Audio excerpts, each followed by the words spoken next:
네, 안녕하세요. 주식은 역시 기리기세 기리씨입니다. 안녕하세요, 기리분들. 자, 오늘 증시도 쉽지 않았습니다. 어떠한 이유 때문에 오늘 증시는 또 힘들었는지 바로 공부해보도록 할게요. 매일매일 주를 위한 5분 시황 정리. 오늘은 22년 3월 14일 월요일입니다. 같이 공부하시죠. 렛츠 기릿! 자, 바로 내용으로 들어가도록 하겠습니다. 오늘 코스피는 0.6% 하락, 그 다음에 코스닥은 2%나 하락하며 오늘 증시는 진짜 힘든 하루였다, 이런 생각을 당연히 해볼 수 있습니다. 그리고 특히 개인분들이 좋아하는 코스닥이 많이 빠졌기 때문에 오늘은 특히 개인분들이 정말 힘든 하루가 아니었겠나, 이런 생각을 해볼 수 있겠네요. 그리고 지금 대충 봐도 매동이 개인만 1조 넘게 매수를 하고 있기 때문에 오늘 또 외국인 기관이 팔았구나, 이런 생각을 당연히 해볼 수 있습니다. 그렇다면 코스피 매동을 보도록 하겠습니다. 당연히 외국인이 팔았네요. 개인 6,200억 매수, 외국인 6,300억 매도, 기관은 보합이고 그 다음에 다행히게도 연기금은 800억 매수를 하는 걸 확인할 수 있습니다. 그러니 결국 아직까지 외국인의 매도가 정말 거친 걸 확인할 수 있고, 그렇다면 당연히 환율도 오늘 급등했겠구나, 이런 생각을 해볼 수 있겠네요. 시가총액 상위 종목들은 LG엔솔이 큰 폭으로 하락하는 걸 확인할 수 있고, 그 다음에 자동차가 좋지 않았습니다. 현대차 마이너스 2.6% 하락, 기아 마이너스 1.7% 하락, 그리고 그 외에는 나름 좋은 모습을 나타내는 걸 확인할 수 있습니다. 그렇다면 오늘 연기금이 크게 매수를 했는데 무엇을 샀는지 봤더니 LG엔솔의 사랑 끝나지가 않네요. 오늘 연기금 LG엔솔 무려 676억이나 매수합니다. 그러니까 LG엔솔의 주가가 큰 폭으로 하락하는 와중에 연기금이 무려 600억 넘게 매수를 하고 있으니까 이거를 기계적으로 매수하는 건지 아니면은 이거는 저점 매수인지 살짝 헷갈리기도 하네요. 어쨌든 오늘 연기금 LG엔솔을 676억이나 매수하고요. 카카오 165억 매수, OCI 146억, 네이버 90억, 셀트리온 88억으로 오늘 연기금은 나름 준수하게 매수를 하는 걸 확인할 수 있습니다. 그리고 플러스 지속적으로 카카오, 네이버, 셀트리온 이렇게 세 가지 기업을 사는 걸 확인할 수 있고, 그리고 플러스 우리가 지난주부터 연기금이 갑자기 셀트리온을 매수한다, 이러한 소식 지속적으로 알려드렸죠. 그런데 결국 셀트리온의 호재가 나오면서 오늘 주가가 나쁘지 않게 올랐던 걸 확인할 수 있었습니다. 다음으로 오늘의 증시의 포인트를 보도록 하겠습니다. 자, 오늘 증시는 일단 이번 주는 꽤나 중요한데요. 미국 금리 인상 리스크, 지정학적 리스크, 그리고 플러스 러시아 디폴트 리스크, 이렇게 세 가지가 동시에 위치한 한 주라고 볼 수 있는데, 그런데 그 와중에 갑자기 중국에서 코로나가 엄청나게 퍼지고 있다는 소식이 나왔습니다. 그러다 보니 중국이 잘하는 것도 그걸 했다고 한데요. 도시 봉쇄를 했다는 소식이 나오면서 중국 증시가 큰 폭으로 하락하며 그 다음에 우리나라 증시에서도 중국 소비 관련주가 큰 폭으로 하락하는 걸 우리가 확인할 수 있었습니다. 그래서 아마도 많은 기르분들이 리오프닝 관련주를 보유하고 계실 것 같은데요. 그런데 갑자기 중국에서 이런 뉴스가 나오니까 리오프닝 관련주가 쭉 빠지는 그런 흐름도 나타났다고 합니다. 다음으로 환율을 보도록 하겠습니다. 진짜 미친듯이 올라가네요. 1242원. 그리고 WTI도 슬금슬금 올라갑니다. 109.33달러. 그리고 아시아 증시는 일관성은 없었습니다. 니케이는 0.5% 상승, 그리고 상해종합은 1.6% 하락, 그리고 항생이 무려 4%나 하락했습니다. 그러다 보니까 항생이 무려 2만 포인트를 깨고 내려가는 걸 확인할 수 있고, 그리고 이는 코로나가 터졌을 때보다 더 하락하는 걸 우리가 체크를 할 수 있는데요. 과연 도대체 항생에는 무슨 일이 일어나고 있는 걸까요?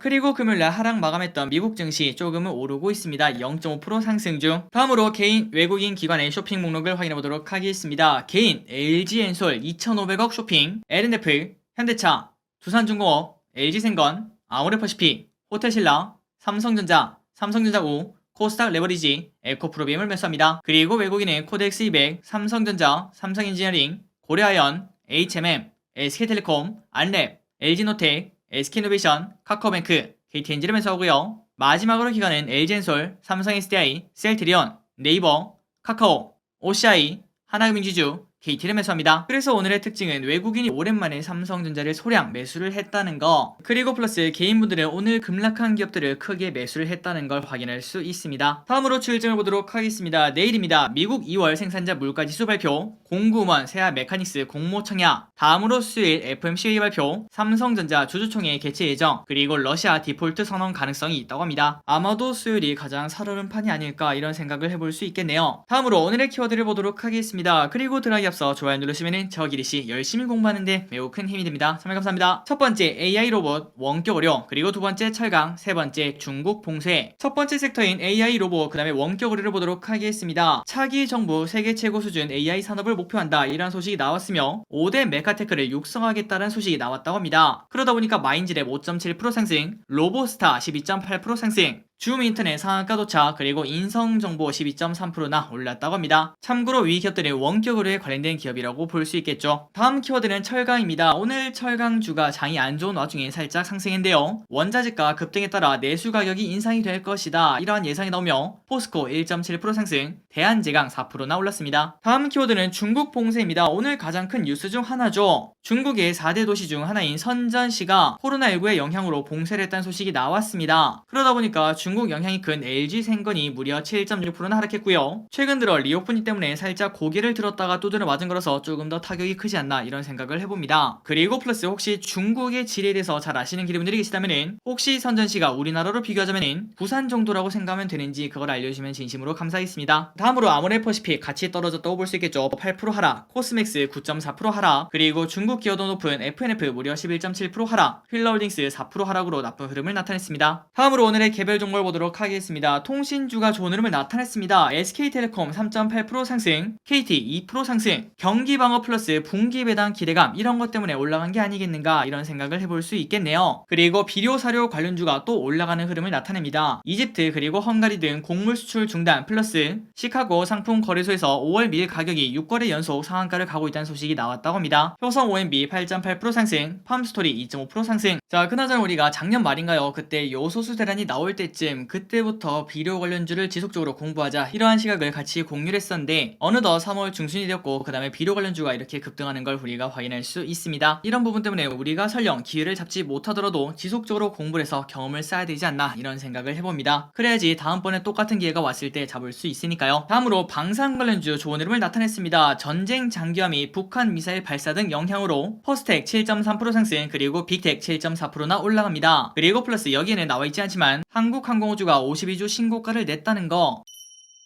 그리고 다음으로 건설 원자력 관련주인 화성산업 6% 상승, 한신기계 7.7%나 올라갑니다. 그리고 그 와중에 화성산업은 경영권 분쟁에 관련된 소식이 나오면서 주가 상승이 나왔다고 합니다. 다음으로 셀트리온 삼명제 오늘 급등했습니다. 셀트리온 4% 상승, 고위 분식회계 불화실성 해소에 따라 주가가 급등했는데요. 그런데 그 와중에 며칠 전 JP모건은 바이오 시밀러 성과 부진을 이유로 또 매도 리포트를 냈다고 합니다. 참고하시면 좋을 것 같습니다. 셀트리온 제약 6% 상승, 그리고 셀트리온 헬스케어 5% 상승으로 마감이 되었는데 조금 아쉬운 거는 파란색 음봉 플러스 윗꼬리를 달았다는 거, 이 부분은 단기 호재는 여기서 이제 끝나는 신호가 아니겠는가 이런 생각을 조심스럽게 볼 수 있겠네요. 그렇다면 뭐가 중요할까요? 앞으로의 모멘텀이 중요하다고 볼 수 있는데 여기에 관련된 시각은 조금 뒤 뉴스 시간에서 공부를 해보도록 하겠습니다. 다음입니다. 포켓몬빵 관련주 SPC 삼립 6% 상승. 최근 들어 없어서 못 파는 포켓몬빵 때문에 SPC 삼립이 좋은 흐름을 나타냈습니다. 그리고 2차전지 관련주가 매우 좋지 않습니다. LG에너지솔루션 마이너스 7%, 첨보 마이너스 8%, 원자재 가격 상승으로 인한 수익 악화가 예상된다, 이러한 소식 때문에 주가가 큰 폭으로 빠지고 있습니다. LNF 마이너스 8.5% 하락, 에코프로비엠 마이너스 5.7% 하락. 그런데 그 와중에 삼성 SDI는 갑자기 양전을 해서 2% 상승으로 마감이 되는데요. 전고체 전지 파일럿 라인에 착공을 한다, 이러한 소식이 나오면서 전고체에 대한 기대감 때문에 주가가 올랐다고 볼 수 있습니다. 그리고 마지막입니다. 계속 주름만 생겨나는 자동차 관련주 현대차 그 다음에 기아가 오늘 또 하락하여 나란히 52주 신저가를 달성했다고 한데요. 지속적으로 떨어지는 칼날인 현대차 그리고 기아, 이 두 개를 어떻게 해야 될지 오늘 뉴스 시간에서 전문가의 생각과 그 다음에 저 기릿의 생각을 추가적으로 확인해 보도록 하겠습니다. 자, 오늘의 시황전이 여기까지 끝났습니다. 항상 이렇게 같이 공부해 주셔서 진심으로 감사합니다. 이렇게 열심히 공부하신 분들 당연히 주식 투자 성공하시고 그 다음에 부자가 되실 거라고 생각합니다. 저 기릿도 더 열심히 공부하도록 하겠습니다. 지금까지 기릿이었습니다. 빠이요.